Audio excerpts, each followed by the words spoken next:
Welcome back to the show, everybody. It's Dina Kalmeta here. And for today's news, I have a few different topics I'd like to discuss. But I first want to start with this report from the Daily Mail. It is being reported that apparently President Trump issued a scathing takedown of the former Russian President Dmitry Medvedev, warning he was entering very dangerous territory. Medvedev, who has served as both the president and prime minister of Russia, warned earlier this week that any ultimatums delivered by Trump were considered a threat and a step towards war. He said, not between Russia and Ukraine, but with his own country. He said, don't go down the Sleepy Joe road. The former Russian leader's threat came after Trump called for Russia to end the war with Ukraine in 10 or 12 days in order to avoid steep tariffs. But Trump blasted Medvedev in a late-night post on Truth Social. He said, tell Medvedev, the failed former president of Russia who thinks he's still president,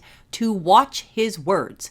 He's entering very dangerous territory. It was the latest escalation in tensions between the U.S. and Russia, and a sign that Trump's longstanding friendship with Putin was faltering. It goes on even further to report that the president also directed his anger to both Russia and India hours after he vowed to impose a 25% tariff on goods from India, plus an additional import tax for purchasing Russian oil. He says, I don't care what India does with Russia. They can take their dead economies down together for all I care. We have done very little business with India. Their tariffs are too high, among the highest in the world.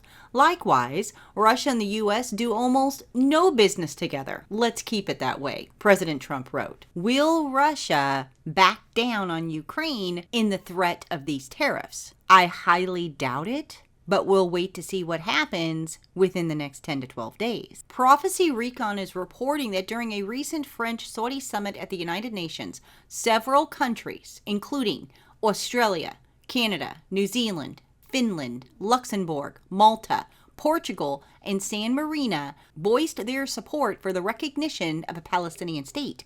These nations are expected to back a formal resolution during the upcoming UN General Assembly session in September, signaling a growing international shift in favor of Palestinian statehood. Malta's prime minister announced Tuesday that Malta would officially recognize Palestine, making it the 146th country to do so.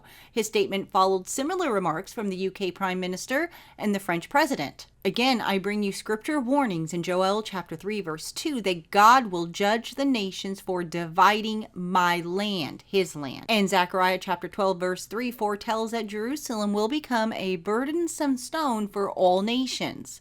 So as more countries align in favor of a two-state solution, especially through global bodies like the United Nations, it highlights a prophetic trend towards the world turning against Israel and attempting to redraw boundaries that God himself established. So you know what? They're going to pressure Israel into a two-state solution, whether they like it or not. And God, as you can see from these verses in Joel chapter 3, verse 2 and Zechariah chapter 12, verse 3, has already prophesied that Jerusalem will be divided. But he also said, again, he will judge those nations. Now, it's also been reported that President Trump said early Thursday that he would be very hard to make a trade deal with Canada after its prime minister said he plans to recognize Palestine as a state. Now, come Friday, exports from Canada, the U.S.'s second largest trading partner, would bear a 35% tariff. So obviously, the United States is not for a Palestinian state or a two-state solution, or so it seems. We'll wait to see what happens, because eventually, as I just read in those verses, all nations will gather against Israel. Now let's move on to another article from Prophecy Recon written by Joe Hawkins. The headline reads, Digital ID Mandates and the Beast System. It goes on to say, when you see that governments are mandating age verification and digital ID laws for online access, it signals a shift in how internet freedoms are regulated and controlled.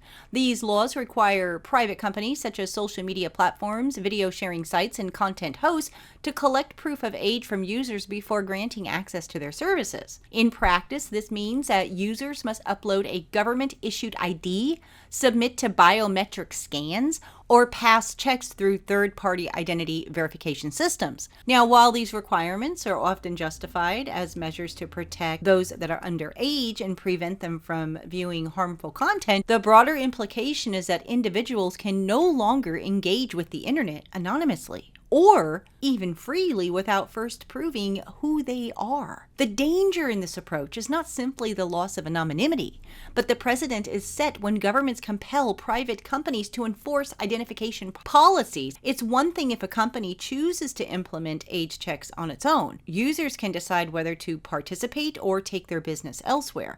But when the government mandates these policies, every major platform is bound by those same restrictions, removing choice from the consumer and centralizing control over digital access. This kind of regulatory framework moves society closer to a system where online participation is no longer a right, but a privilege granted only to those who comply with identity-based gatekeeping. This growing push for digital identification is laying the groundwork for the coming beast system described in the Book of Revelation, chapter 13. In that future global system, no one will be able to buy or sell or fully participate in society without a mark tied to their identity and allegiance. Mandated digital ID laws, especially when tied to internet access, financial services, or social platforms, are only conditioning the world to accept surveillance, control, and restricted access based on compliance. What begins as protection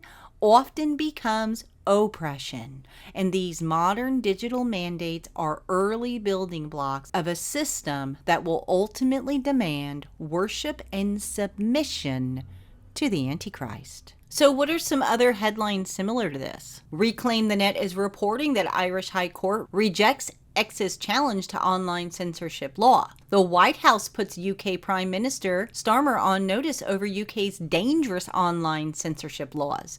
YouTube to get Australia digital ID age checks by year end, plus new AI profiling for US users. Spotify threatens to delete accounts that failed digital ID checks. Congress probes Spotify over global censorship pressure. Ofcom pressured Rumble and Reddit to enforce UK censorship laws beyond borders. OpenAI CEO pitches scanning World ID to bankers. And what is the U.S. president up to? Well, President Trump and several key health advisors in his cabinet held a formal event Wednesday at the White House unveiling new efforts to improve healthcare technology and partnerships with private sector technology companies. The Make Health Tech Great Again event laid out a new voluntary commitment, keyword voluntary, from several major tech and tech healthcare firms aimed at developing a better process for digital health record sharing, which Trump officials said would ultimately improve health outcomes for Americans. In addition to the commitment, the new health tech efforts will also include the development of personalized tools meant to help patients obtain greater control of their health information to make more informed decisions. So, very interesting headline here, and I have to say, I don't agree with it. I do not agree with sharing your personal health data, especially not with big tech. So it is voluntary, and just a word to the wise, you guys. Don't give up more information about your personal life than you have to. Your health record is your personal business, and it's protected by HIPAA. So again, this is only voluntary as of right now. But let's move on and talk about what happened in Russia this week that ultimately led to tsunami warnings all along the Pacific. We are seeing the ring of fire go off like never before. In this 8.8 earthquake that slammed into Russia, that sent tsunami waves all over the Pacific that, thank goodness, created very little damage, but which threatened tremendously to wipe out Hawaii and creep over all the way into Oregon, California, so on and so forth. Wednesday's earthquake was the 6th most powerful on record and the strongest in that region since 1952, with aftershocks of up to 7.5 expected. It is the largest earthquake globally since 2011, when a 9.1 megaquake hit northeast Japan and left 19,747 people either perishing or missing. Dozens of very large aftershocks shook the Kamchatka Peninsula following the initial 8.8 earthquake. And a volcano on Russia's Kamchatka Peninsula began erupting on Wednesday following the powerful quake. The 8.8 earthquake happened on a Megathrust fault. What does that mean? It means the denser Pacific plate is sliding underneath the lighter North American plate. The Pacific plate has been on the move, making this particular peninsula area off of Russia's far east coast where it struck especially vulnerable to such tremors and bigger aftershocks. And this is the most active subduction zones around the Pacific Ring of Fire, and the Pacific plate is moving westwards at around 3 inches per year. Subduction events in which one plate pushes under another are capable of generating the far stronger earthquakes than strike slips such as the one that hit Myanmar in March, where plates brush horizontally against one another at different speeds. The Kamchatka area is particularly vulnerable and experienced a 9 earthquake in November of 1952, wiping out the town of Severokurilsk and causing extensive damage as far away as Hawaii. Shallow megathrust events are more likely to cause tsunamis because they burst through the sea floor and displace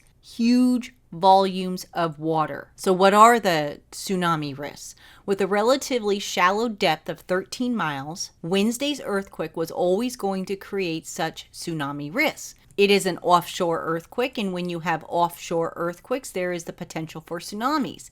If you have a relatively shallow earthquake, it is more likely to rupture the surface of the ocean floor. We've seen in some cases you can have large earthquakes like this and not cause a tsunami because they are too deep and the shearing doesn't express itself at the surface. But tsunami waves of around 5.5 feet, according to Reuters, reached as far as Hawaii, less high than originally expected, thank goodness. But scientists warned that such waves do not have to be especially big to do damage to the relatively low-lying coastlines of the Pacific Island nations. So there is no denying right now that we are in a very precarious situation as far as earthquakes, tsunamis, volcanoes, especially along the Ring of Fire. There are a lot of fault lines that can potentially go off like firecrackers. So again, thank God that it wasn't worse than what it could have been. I have a brother that lives in Maui